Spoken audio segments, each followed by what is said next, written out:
Hello everybody, welcome back to my channel.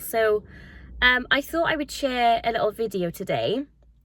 Many of you who are well known to my channel will know that I was once very much down the ALS trap because of twitching and other various symptoms.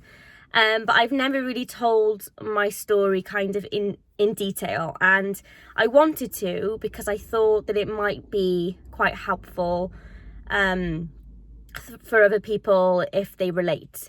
So there's actually been two occasions during my health anxiety journey where I have convinced myself that I had ALS. But I'm going to be talking about the second time because that time was definitely more intense. And it was annoying as well because I'd already kind of gotten myself out of that trap previously, but it just goes to show that the nature of health anxiety is very up and down. So I started to twitch again. I mean, I was relatively, aware of twitching by that point, and it wasn't really the twitching that scared me so much that time. It was the twitching with the additional symptoms. So I had gone through another rough patch with my anxiety.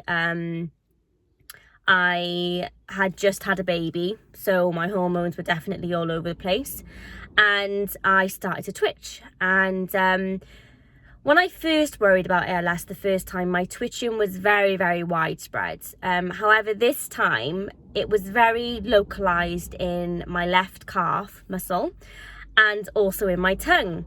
And I remember years ago when I had my first kind of like ALS scare, so to speak, I remember thinking, I'll be fine as long as I don't have twitches in my tongue. Well, the second time I did. So yeah, the twitches were very, very localized. I seemed to have the hot spot of the tongue and the left calf muscle. I did have twitches elsewhere as well, but most of the time my left calf muscle was literally non-stop, and so was my tongue. So I started to kind of freak out about that because I could kind of deal with widespread twitches, but because I seemed to have two hot spots, it was kind of freaking me out. But I was trying to kind of remind myself of all of the things that I knew and all the things that I had read, but my anxiety was definitely making things worse. So I started to worry about bulbar onset because of the tongue twitches, and I started to really, really pay attention to my tongue.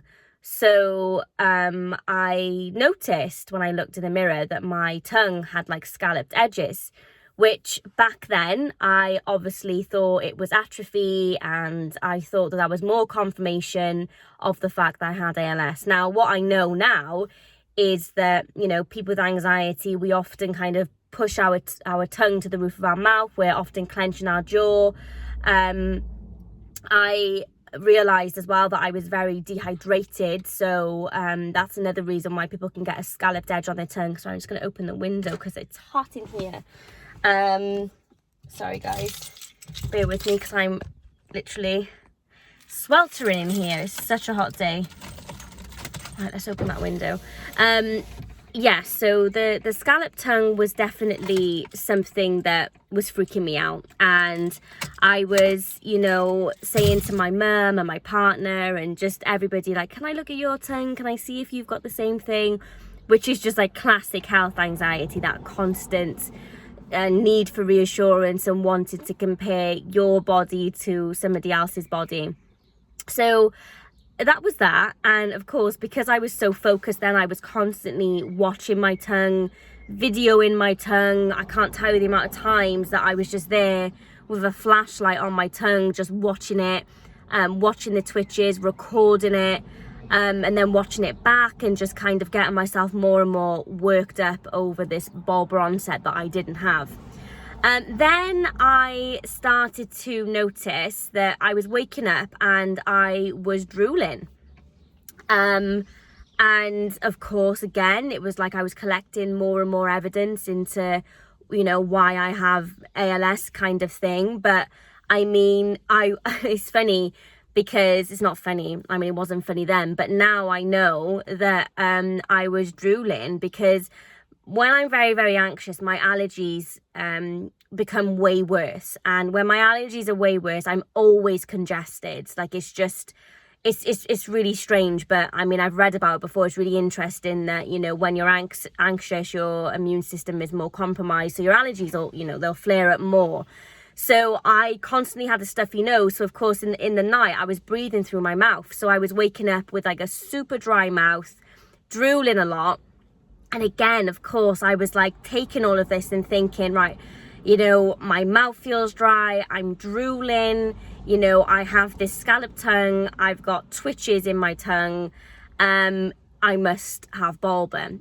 And it didn't end there, it went worse. So then I started to really focus on my speech, and I was convinced that I was talking differently. I started to slur my words. I mean, I don't really think I truly was. I think it was more of a perceived thing, but also because I was very focused on how I was speaking, I was making mistakes.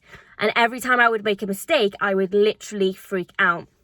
And then it got really, really bad. I remember it to this day. I was sat and I was feeding my daughter, and I was eating dinner as well.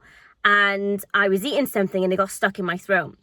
So I didn't choke as such, but I had difficulty swallowing my food. And it was like, I remember that moment. It was like one of the darkest days of my life, because I remember thinking, that's it. That was like the nail in the coffin. I was like, that's it, Cheryl, you have it, because now you're having trouble swallowing. You know, you can't speak, you're having trouble swallowing, your tongue is twitching, you've got atrophy, you know, you're drooling.